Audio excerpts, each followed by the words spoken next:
we're talking about, yeah, the GDP looks great, but that is not the sole predictor of what the freight market's looking like. That's correct. There are other things that we should be really focusing on besides GDP when we're talking about freight. One of those things is manufacturing.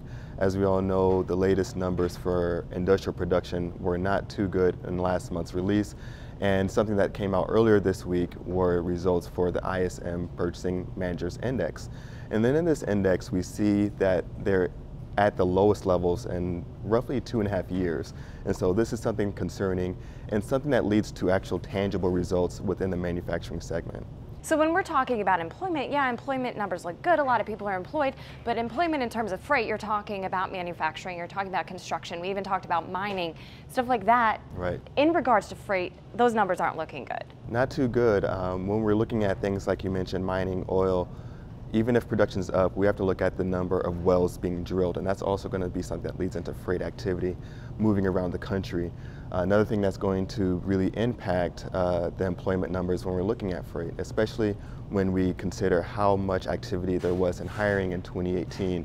When we see that there's a decline in these manufacturing segments, that's also going to lead to a decline in hiring for freight drivers and employees within that industry as well. When are we really going to feel this decline? Or are we already feeling it right now? Kind of, is there an exact point that numbers will start, as they continue to plummet, we'll feel it in the economy? Or are we feeling it right now? Talk about that. I think we're starting to feel it right now, and we're starting to see a lot of the precursors. One of the things that's really interesting that came out earlier this week were factory new orders. Factory new orders are a precursor to actual shipments coming out. And when we're seeing a decline in shipments, a decline in the survey data, and a decline in the new orders, it's really going to be indicative of a lot less freight moving. Although we are seeing stellar results, so to speak, in comparison for GDP and consumers, it's not actually going to always show up with freight. When we're looking at GDP, I always tell Chad that so much of it is consumers and so much of it's going to be goods and services, around 70%.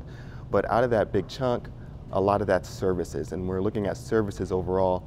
Those services aren't going to translate to freight movement. Things like insurance and things like that aren't going to be moved on freight beds. So when we're looking at those, the remaining 30%, that's going to be goods that are moved around by freight. So that's an important segment to look at when we're looking at GDP. But also more so, I think manufacturing is going to be something to really focus on. Really things to think about, and you put it in layman's terms right there. Like people, the GDP is great, the GDP is great, the economy is great, but you got to look at it in terms of what services are coming into are you saying services are not part of really the freight industry, and things we're measuring with the GDP really isn't considered. So we have to look at other facts and data, and you really broke that down for us. Thanks for coming on today, Anthony.